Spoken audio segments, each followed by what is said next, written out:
오늘 하나님 말씀은 신약 성경 누가복음 24장 25절로 35절 말씀까지 함께 보도록 하겠습니다.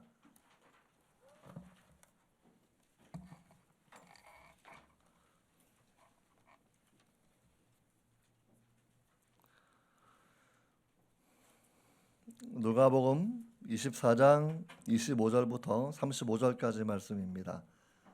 제가 한 절, 여러분들이 그 다음 절 교독하도록 하겠고요. 신약 성경 140페이지에 있습니다.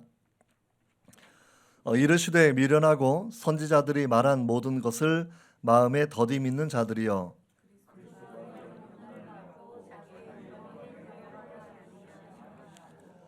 이에 모세와 모든 선지자의 글로 시작하여 모든 성경에 쓴 바 자기에 관한 것을 자세히 설명하시니라. 그들이 가는 마을에 가까이 가매 예수는 더 가려 하는 것 같이 하시니 그들이 강권하여 이르되 우리와 함께 유하사이다. 때가 저물어 가고 날이 이미 기울었나이다 하니 이에 그들과 함께 유하러 들어가시니라. 그들과 함께 음식 잡수실 때에 떡을 가지사 축사하시고 떼어 그들에게 주시니 그들의 눈이 밝아져 그인 줄 알아보더니 예수는 그들에게 보이지 아니하시는지라. 그들이 서로 말하되 길에서 우리에게 말씀하시고 우리에게 성경을 풀어주실 때에 우리 속에서 마음이 뜨겁지 아니하더냐 하고, 곧 그때로 일어나 예루살렘에 돌아가 보니 11 제자 및 그들과 함께한 자들이 모여 있어 말하기를 주께서 과연 살아나시고 시몬에게 보이셨다 하는지라. 같이 합니다. 두 사람도 길에서 된 일과 예수께서 떡을 떼심으로 자기들에게 알려주신 것을 말하더라. 아멘. 아멘. 또 한 달 만에 뵙습니다. 이게 좌우를 둘러보시면서 한 번 더 인사하십시다. 가장 화려한 미소를 지으시면서 정말 제가 하나님 닮았지요? 인사해 봅시다.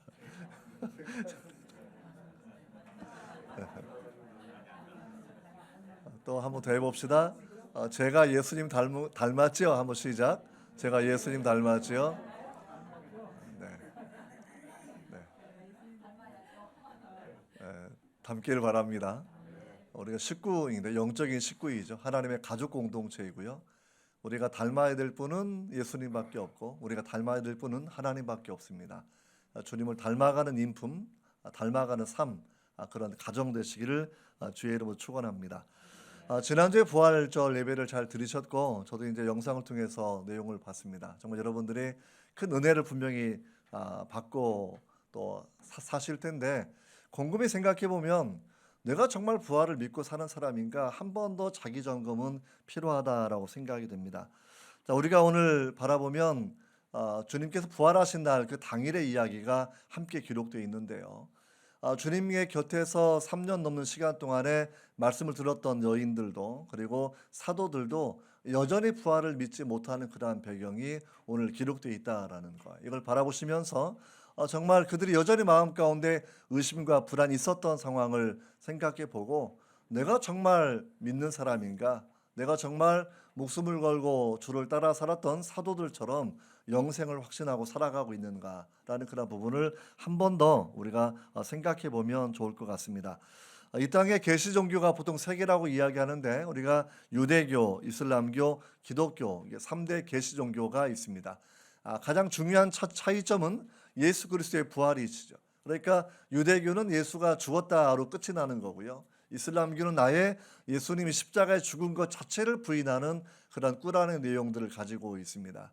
그래서 사실 이슬람교의 계시의 어떤 순수성이 무너지는 이유는 예수를 믿거나 믿지 않거나 일반 역사가들도 예수님은 십자가에 죽었다라는 것을 기정사실로 하고 있는데, 그 사실을 꾸란 자체에서 인정하지 않기 때문에 꾸란의 어떤 신성한 계시는 사실 저희가 인정하지 않는 근거로 그렇게 사용하고 있기도 합니다.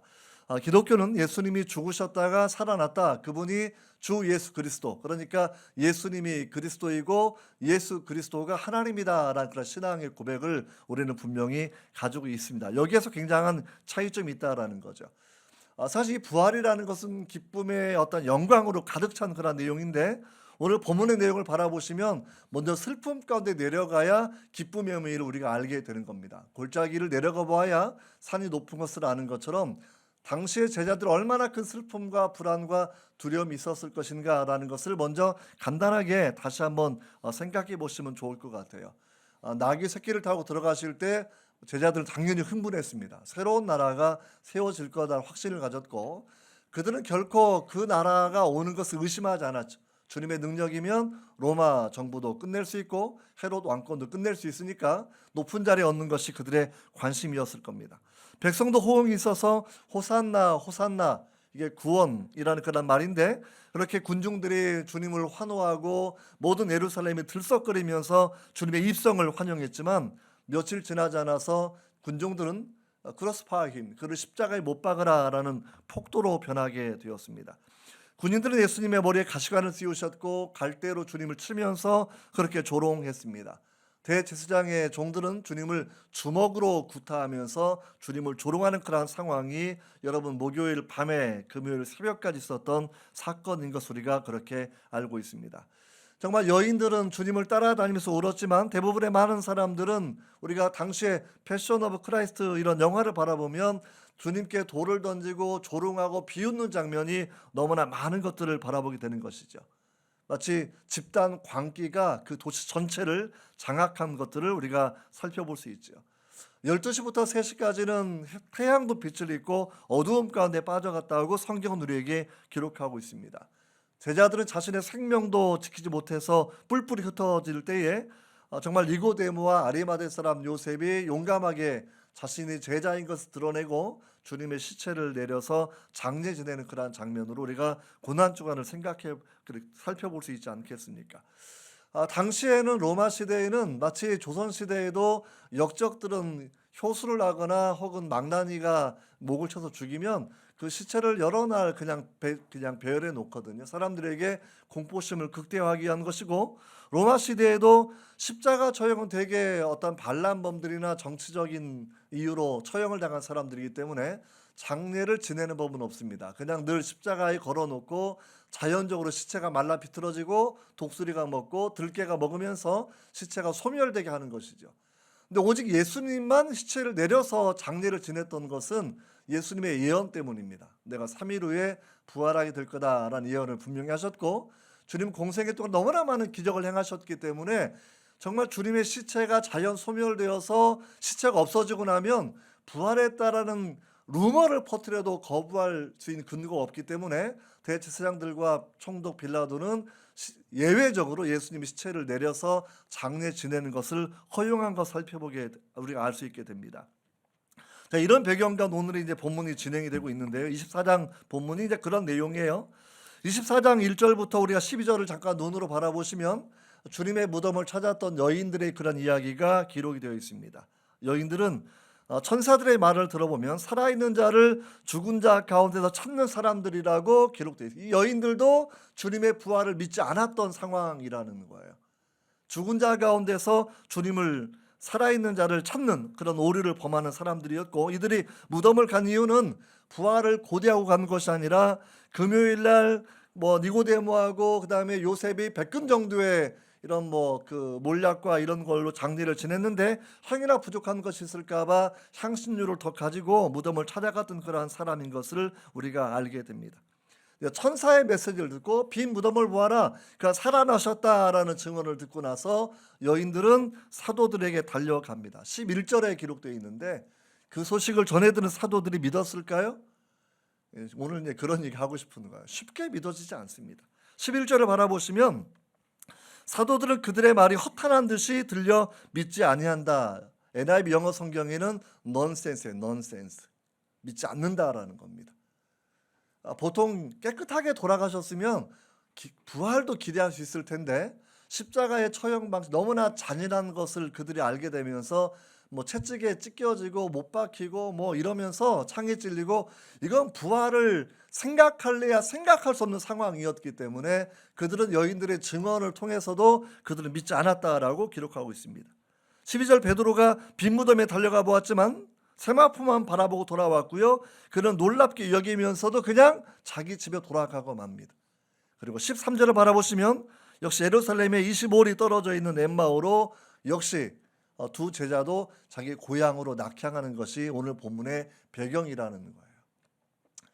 여러분, 당시에 그러한 사람들이 천사의 증언이 있어도 비무덤을 보았어도 믿지 못했다고 하면, 우리가 이 시대를 살아가면서 정말 우리가 제대로 부활을 믿고 있는지, 제대로 부활을 믿었다고 하면 사도들처럼 다른 삶을 살아야 되는데, 우리 삶의 변화가 없다고 하면 여전히 우리도 그냥 문화적으로 기독교 문화가 융성한 서구사를 통해서 우리가 복음을 전해 들었고 이러면서 그냥 이렇게 문화적 절기로 지키는 상황이지는 않을까라는 것을 우리가 먼저 생각해 보시면 좋을 것 같습니다. 누가복음 24장 5절로 7절을 바라보시면 이렇게 기록되어 있는데, 앞에도 말씀이 있습니다. 하찮은 읽어보도록 하겠습니다. 시작. 여자들이 두려워하여 얼굴을 땅에 대니 두 사람이 이르되 어찌하여 살아있는 자를 죽은 자 가운데서 찾느냐? 여기 계시지 않고 살아나셨느니라. 갈릴리에 계실 때에 너희에게 어떻게 말씀하셨는지를 기억하라. 이르시기를 인자가 죄인의 손에 넘겨져 십자가에 못 박히고 제3일에 다시 살아나야 하리라 하셨느니라. 천사들이 기억하게 해준 메시지는 예수님의 메시아 신성에 의존하는 그런 내용입니다. 이게 신약 성경이 구약 성경과 동등한 하나님의 계시의 말씀으로 인정하는 그 이유는, 가장 중요한 것은 예수님이 메시아이고 메시아가 하나님이시라는 신앙의 고백에서 우리는 신약 성경의 복음서와 모든 서신서가 계시의 어떤 정당성과 그 권위를 가지고 있다는 것을 우리가 알게 되는 것이죠. 이런 천사는 그들에게 말합니다. 기억하라는 것.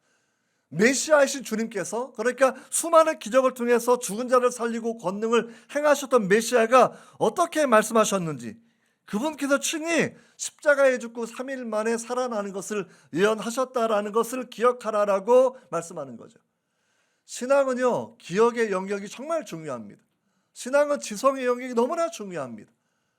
우리가 신앙을 단순히 문화적 어떤 습관으로 아는 것이 아니라, 우리가 성경의 말씀을 기억하고 메시아의 신성을 기억하고 그분의 모든 말씀을 기억하는 것, 이 기억이 정말 중요하다라는 거거든요. 모세오경을 바라보면, 신명기 바라보면 모세의 교훈은 뭐냐면 기억하라, 잊지 마라, 생각하라라는 거거든요. 우리가 이 부분이 약하기 때문에 여러분 신앙이 성장하지 않는 것을 우리 그렇게 여러분 알게 됩니다. 사실 나이만큼 부활절을 보낸 사람이 이제 한국 교회도 많습니다. 우리가 이제 신앙의 연수가 이미 140년 정도 되어 가니까 4대째, 5대째 이런 집안도 많이 있거든요. 연례행사처럼 우리 연합으로 부활절 예배를 그렇게 우리가 드리고 있기도 합니다. 그런데 많은 사람들은, 세상의 많은 사람들은 당연히 부활을 믿지 않고 있고, 교회, 기독교 교계에 속해 있는 많은 신학자들이나 일부 크리스찬들도 부활을 받아들이는데 그거를 사실로 받아들이는 것이 아니라 어떤 은유적인 표현으로 받아들이는 사람들이 너무나 많이 있다는 것이죠.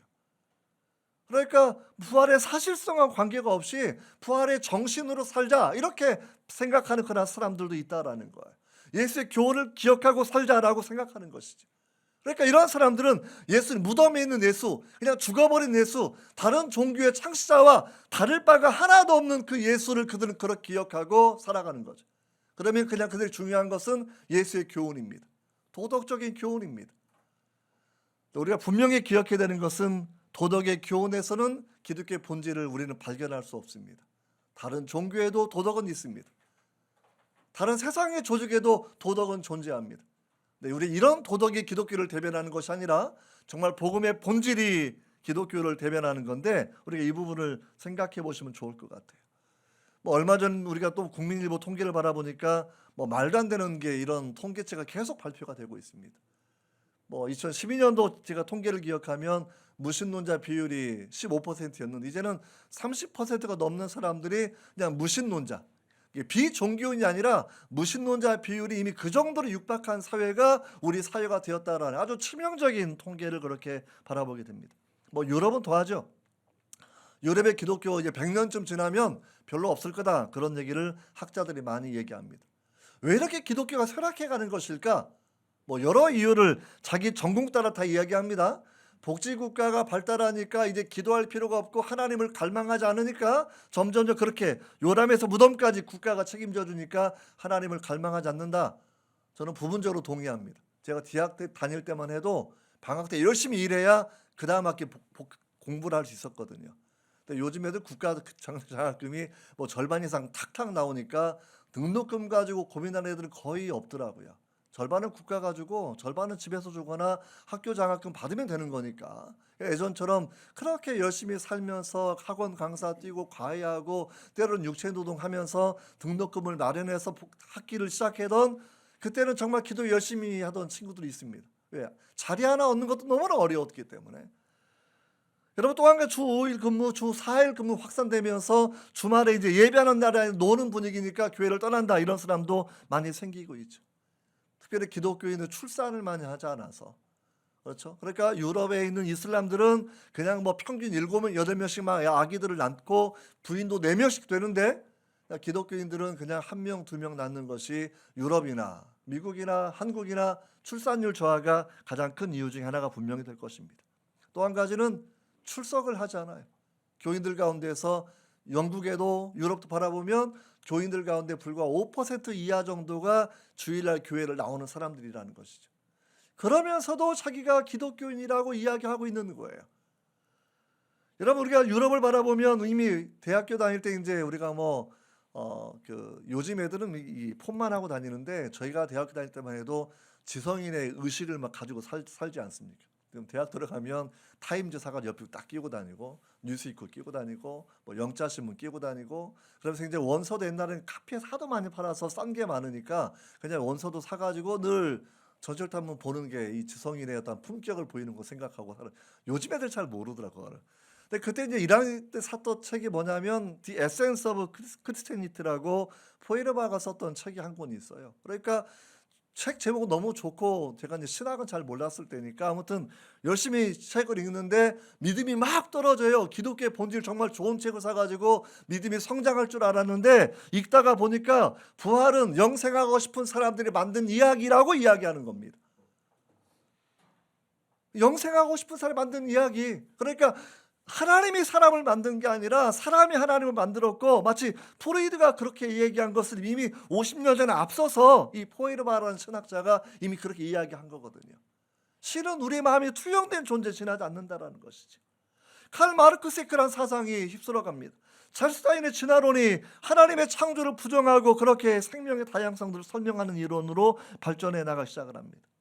여러분, 그래서 이런 사상이 총체적으로 유럽을 휩쓸어가면서 기독교인들은 점점점 숫자가 줄어들게 되고, 지금 이제 얼마 남지 않은 그런 상황을 우리가 바라보고 아마 우리나라도 곧 그런 때가 올 것이다라고 그렇게 생각하고 있습니다.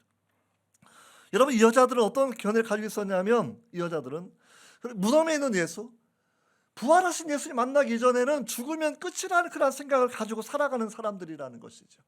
다른 종교나 기독교나 사실 이렇게 바라보면 별 차이가 없는 것인데, 이렇게 별 차이가 없어 보이는 생각을 하는 사람들이 한국 교계에 되게 많아요. 주일날 예배 드리는데 아무튼 통계상 얘기하면 절반 정도만 예수를 통한 구원을 믿는 사람들입니다.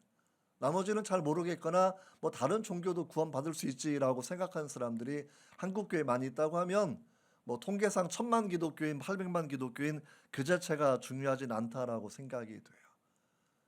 우리 신앙의 본질이 무엇일까? 우리도 무덤에 있는 예수를 찾는 사람들은 아닌가?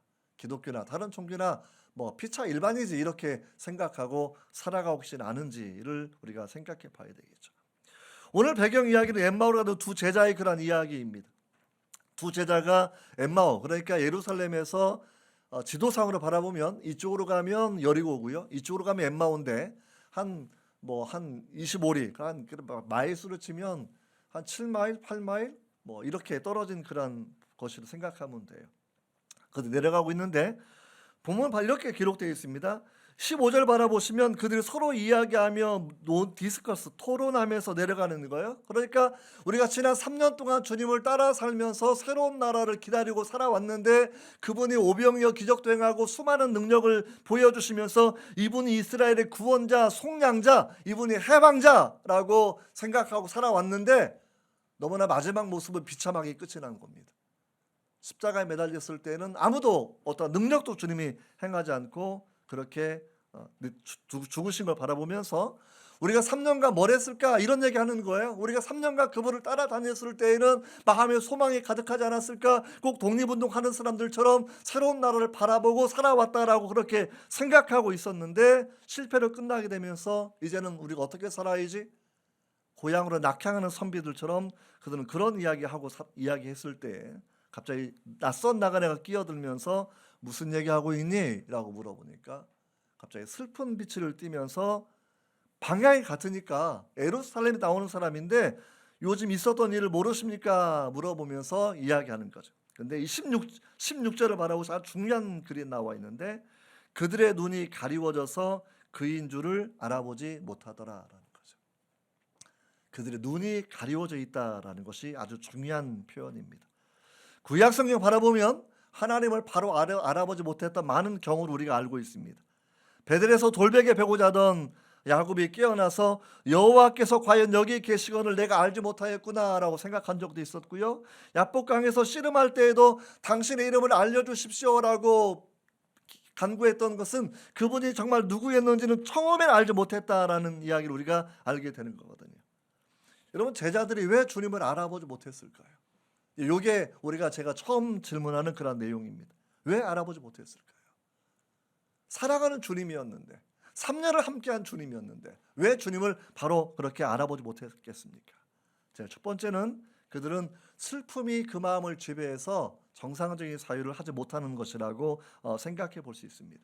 그러니까 21절에 얘기하는 것처럼 이 사람이 이스라엘의 구속할 자, 속량할 자, 해방자라고 바랐다, 과거형으로 이야기하면서 이제는 포기된 소망을 그렇게 이야기하는 것을 우리가 살펴보게 되는 것이죠. 그래서 예수님이 십자가를 지고 가실 때에도 예루살렘의 딸들아 나를 위해 울지 말고 라고 말씀하셨던 것도 그런 인간적인 슬픔으로서는 십자가의 그 길, 주님의 진짜 본체의 모습을 알 수 없기 때문이라고 우리가 생각할 수 있습니다. 근데 더욱 중요한 것은 오늘 읽었던 본문처럼 주님이 그들을 꾸짖는 그런 내용들입니다.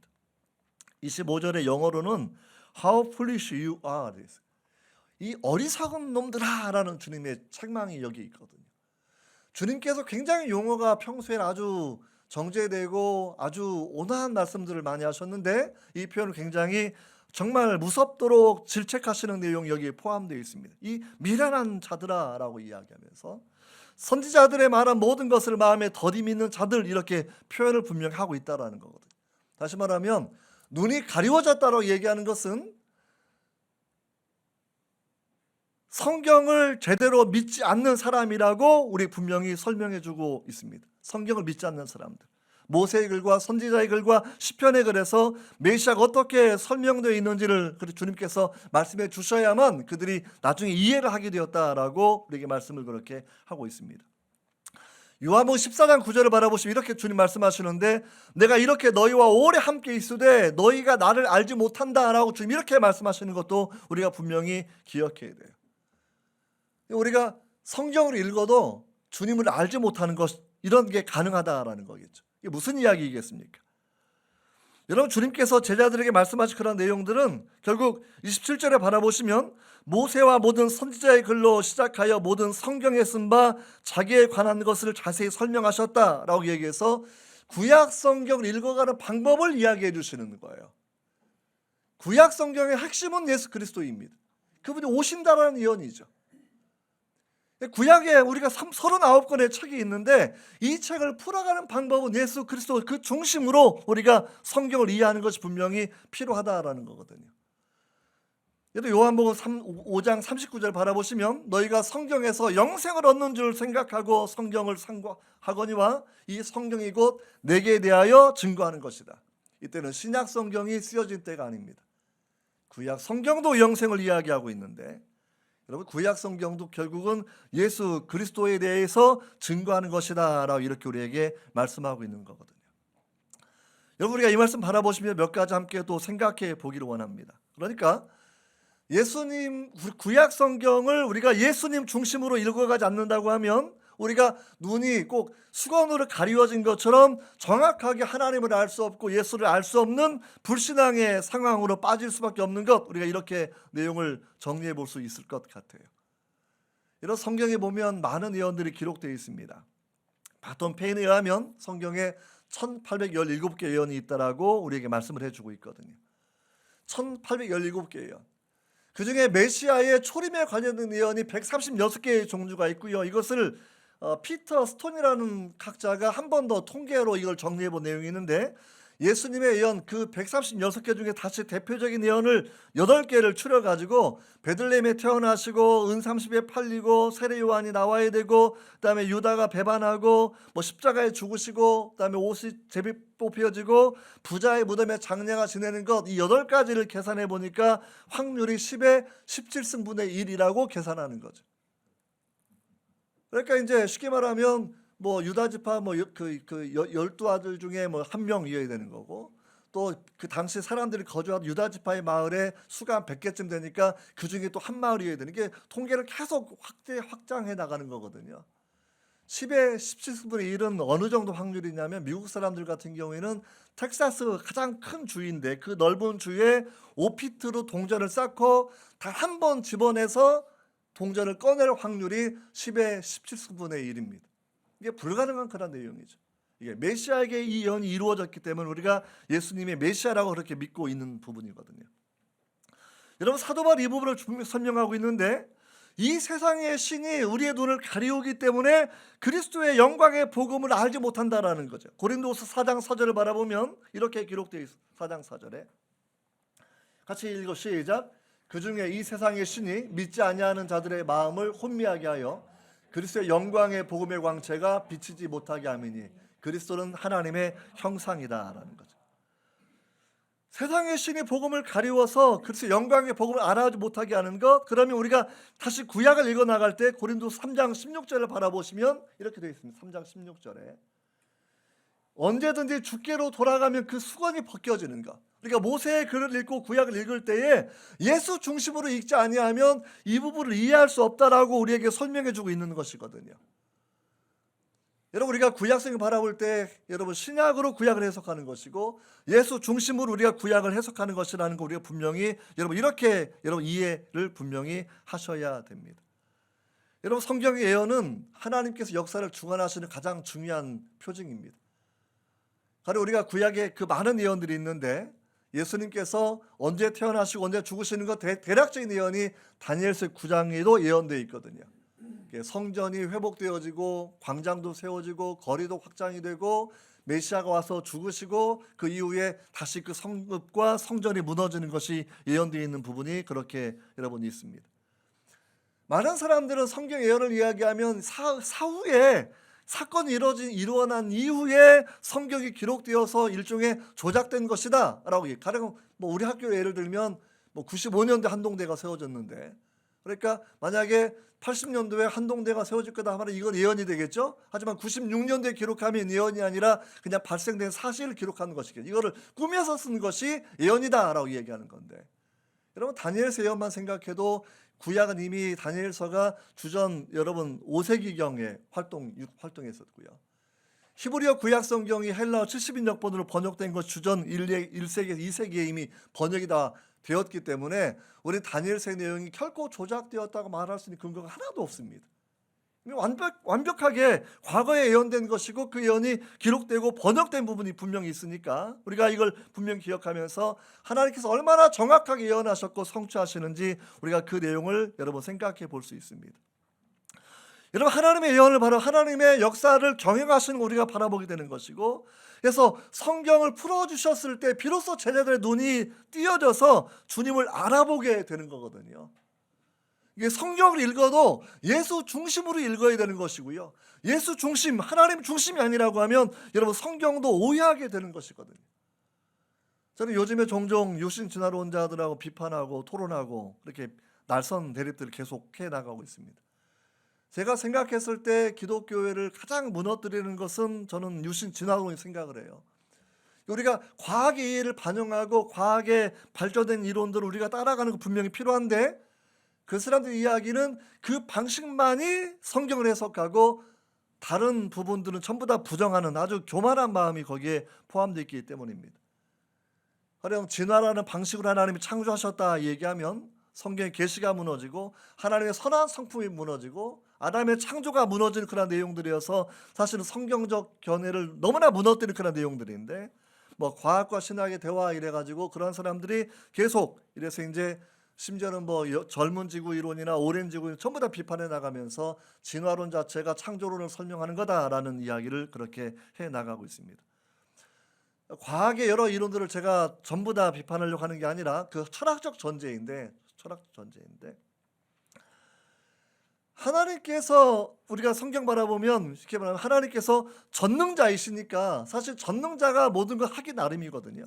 한동대로 초대 김영길 총장님 같은 경우에도 나사에서 일할 때만 해도 무신론자였었는데 그분이 자기 아내 때문에 교회 가서 통역하고 맨 앞자리에 앉아가지고 성경을 설교를 들어보니까 자기가 처음에 내린 결론은 기독교인들은 너무나 쉽게 믿는 DNA를 가진 사람들. 그러니까 뭐 죽은 자가 살아났을 때 그러면 할렐루야 아멘 이렇게 반응이 나오고요. 물이 변화해 포도주가 되었습니다. 그럼 할렐루야 아멘이 바로 나오고요. 풍랑위를 걸으셨습니다. 그럼 할렐루야 아멘 바로 나오니까 도대체 생각이 없는 사람들 생각을 했는데 근데 자기가 곰곰이 생각을 해보는 거예요. 나사에서 노벨상에 근접한 뛰어난 학자들이 성경 공부를 하고 자기를 계속 전도하고 있는데 왜 저 사람들은 예수를 믿는 것일까? 왜 하나님 믿는 것일까? 왜 교회 가면 교인들이 기적에 대해서 거부감 없이 아멘하고 믿는 것일까? 나는 왜 믿지 못하는 것일까? 차이점 하나는 자기는 전능자의 존재를 믿지 않는 겁니다. 그들은 전능하신 분, 전지하신 분, 우리를 사랑하시는 분을 믿으니까 그분들은 그게 전능자 하시는 영역, 전지한 분이 하는 그 생각의 깊이 모든 것들을 인정하니까 사실은 그 하나님이 하시는 모든 일들은 가능한 거다라는 논리적인 결론이 나온다라는 거고요. 자기는 처음 전제부터 전능하신 분을 인정하지 않으니까 말도 안 돼요 이렇게만 생각하는 사람이었더라고. 그렇게 자신의 이야기를 한 적이 있습니다. 여러분 우리가 오늘 말씀 바라보시면서 내용을 좀 정리해 본다고 치면 정말 성경을 이해할 때 하나님의 말씀 그대로 이해하는 것이 필요하다는 거죠. 왜냐하면 주님께서 공생애를 사실 때 가장 중요한 내용은 성경대로 사시는 거였습니다. 성경을 응하게 하시려고, 예언을 성취하시려고, 나귀 새끼를 타는 것이나 하시는 말씀이나 기적을 행하시는 것이나 십자가에서 심포도를 맛보시고 말씀하시는 모든 내용들은 읽어보시면 성경을 응하게 하시려고가 죽으시기까지의 삶의 가장 중요한 원칙이었다라는 거예요. 구약 성경을 이루시는 예언의 성취 과정이었다는 겁니다. 어떤 학생이 그러니까 그거 뭐 일부러 연극한 거 아닐까 이렇게 또 물어보더라고요. 일부러 메시아인 척하려고. 근데 뭐 명예와 돈을 위해서는 연극할 수 있겠지만 십자가에 잔인하게 죽는 그 장면까지는 연극할 수가 없는 거죠. 거짓말도 사기도 이득 때문에 사기를 치는 거지. 자기가 그렇게 매 맞아 죽고 채찍에 맞아 죽고 십자가에 달려 죽으시면서도 그렇게 말하는 것은 진짜 메시아가 아니면 할 수 없는 부분이다라고 제가 설명을 해준 적이 있습니다.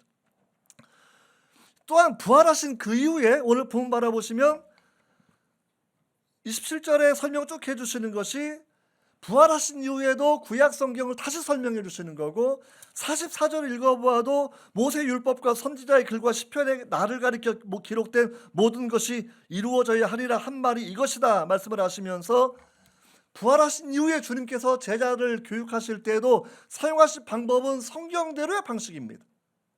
성경의 권위를 그대로 주님께서 주장하시는 거예요.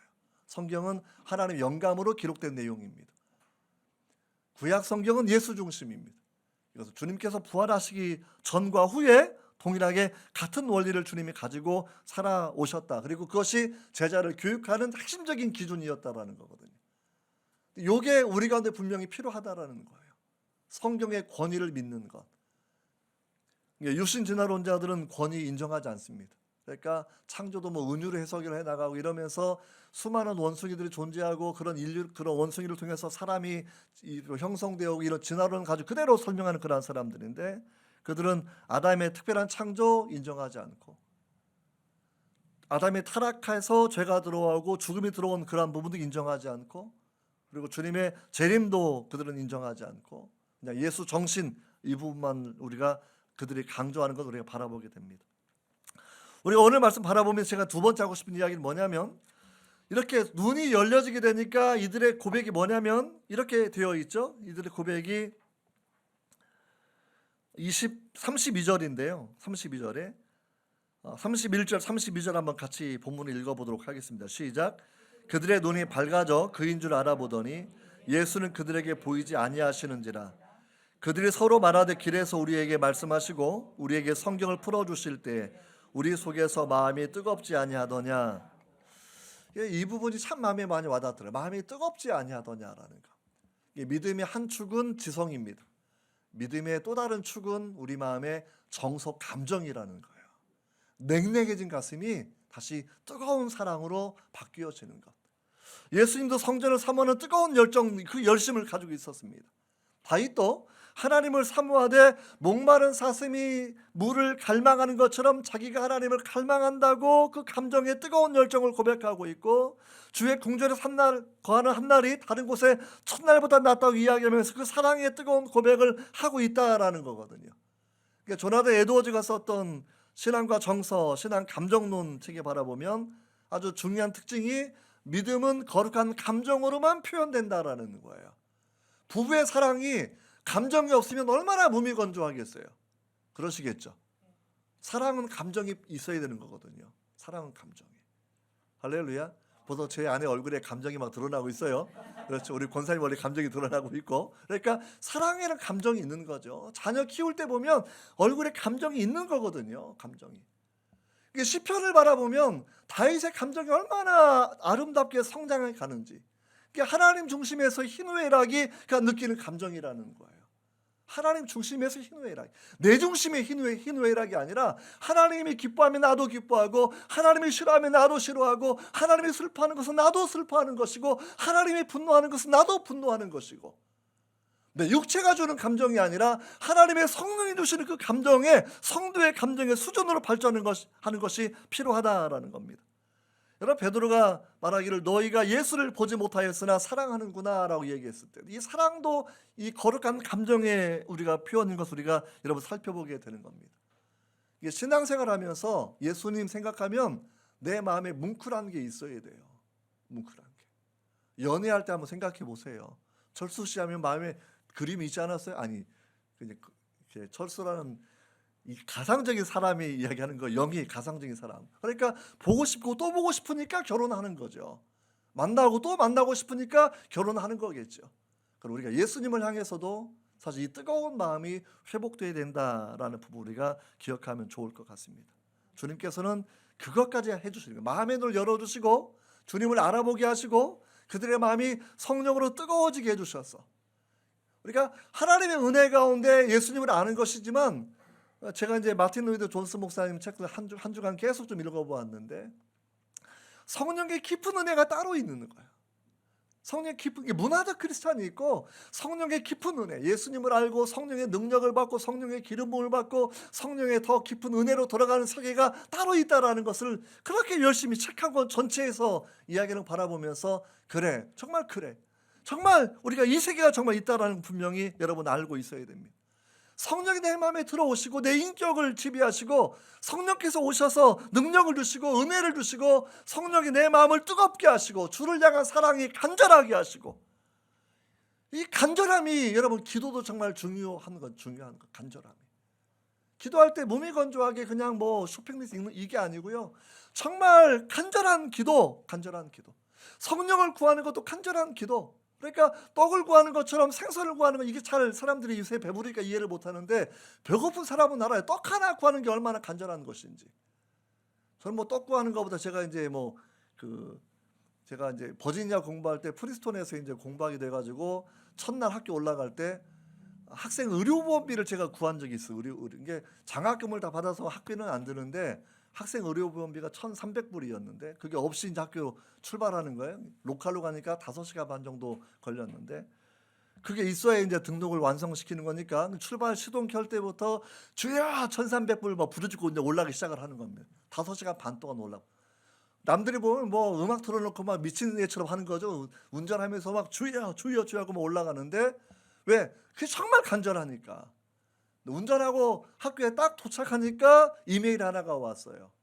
친구가 책값을 보냈다 연락이 왔는데, 그 책값이 제가 의료보험과 책값을 포함한 2,000불을 내가 구하고 있었는데, 주여 2,000불 하고 올라가는 건데 도착하니까 2,000불이 와 있는 거죠. 저는 최선이기, 제가 그 갈망이 얼마나 간절했는지 제가 알아요. 왜? 이게 있어야 내가 되는 거니까. 그러니까 내려올 때 하나님이 더마이언에서 주신 선물, 어느 집사님이 예전에 그 옆에 교회에서 말씀을 전한 적이 있었는데, 제가 공부하러 온다 그러니까 저녁에 만찬, 나를 위해서 뭐 요리 큰 상을 엄청나게 준비해 놓고요. 손님은 다 혼자인데 아내랑 그분이랑 저랑 3명이 밥을 먹는데 끝나고 나니까 무슨 봉투를 하나 줘요.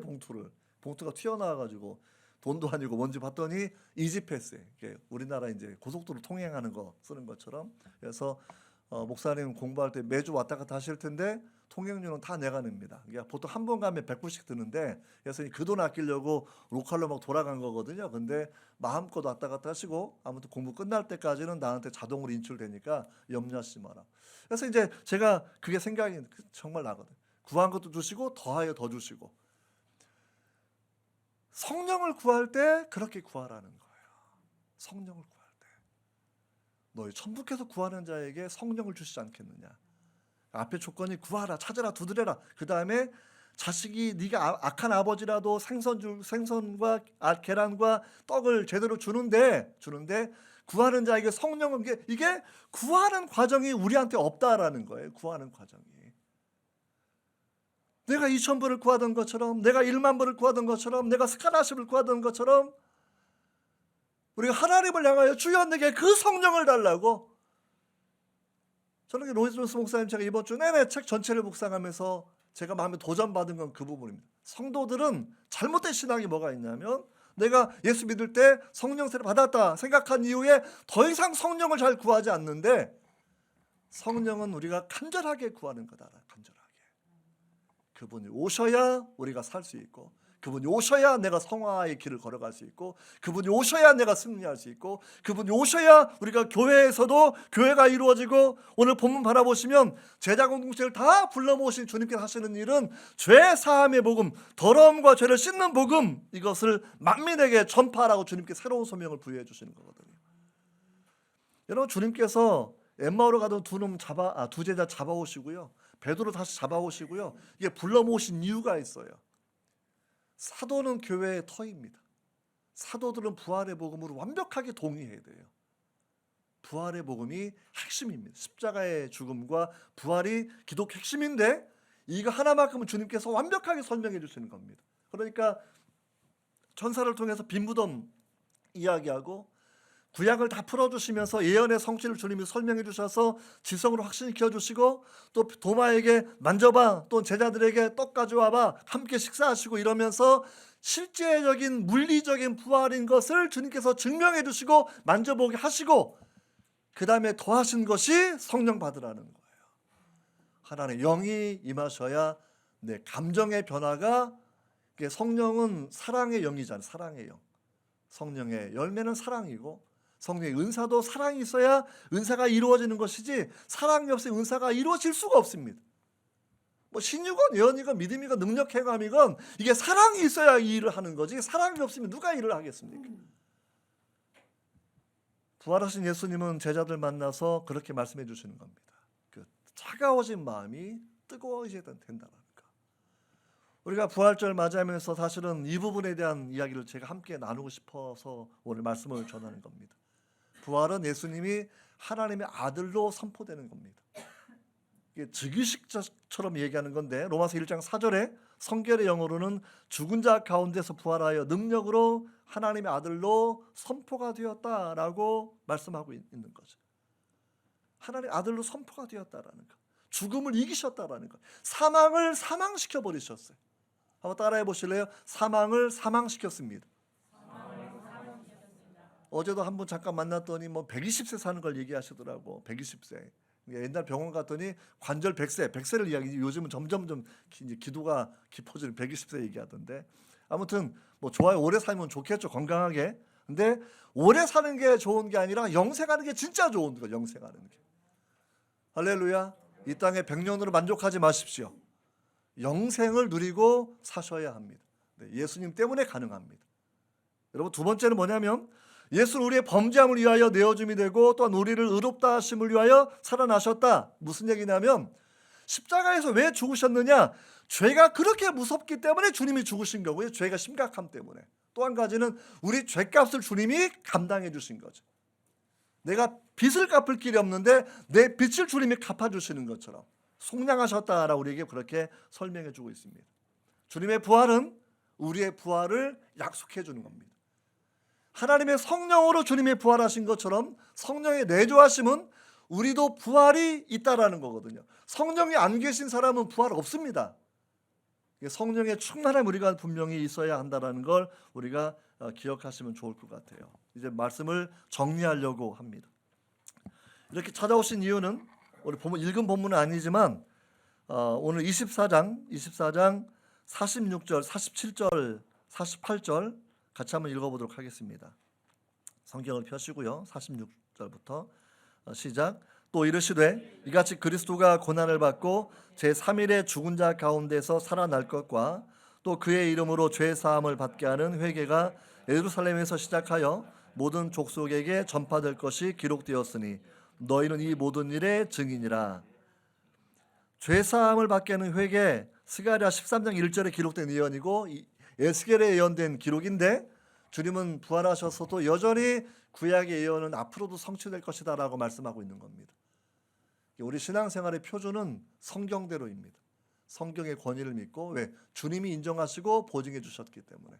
신학자들이 뭐라고 말하든지 간에 저도 신학자들 보면 되게 웃길 때 가끔 많아요.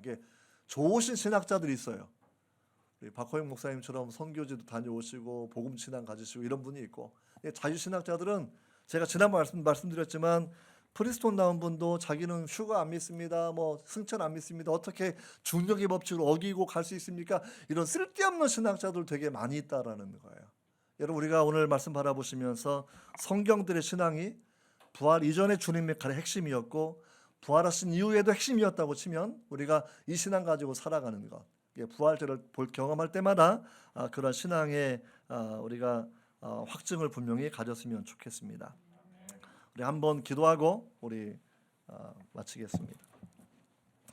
하나님 아버지 감사합니다.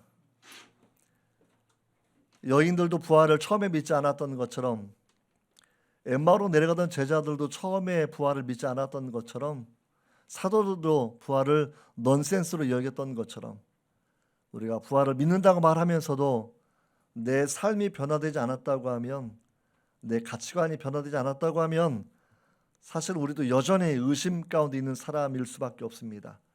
주님 불쌍히 여겨주셔서 부활의 주님을 만나고 그 음성을 듣고 옆구리를 만져보고 성령의 권능을 받은 제자들이 순교자의 삶을 살았던 것처럼 우리도 부활을 지성으로 확신하게 하시고 주님을 향한 뜨거운 사랑으로 부활이 이어지게 하시며 성령의 권능을 부어주셔서 죄 사함의 십자가의 복음 담대하게 전하는 전도자의 삶을 살 수 있도록 주님 도와주시기를 원합니다. 예수님의 이름으로 기도합니다. 아멘.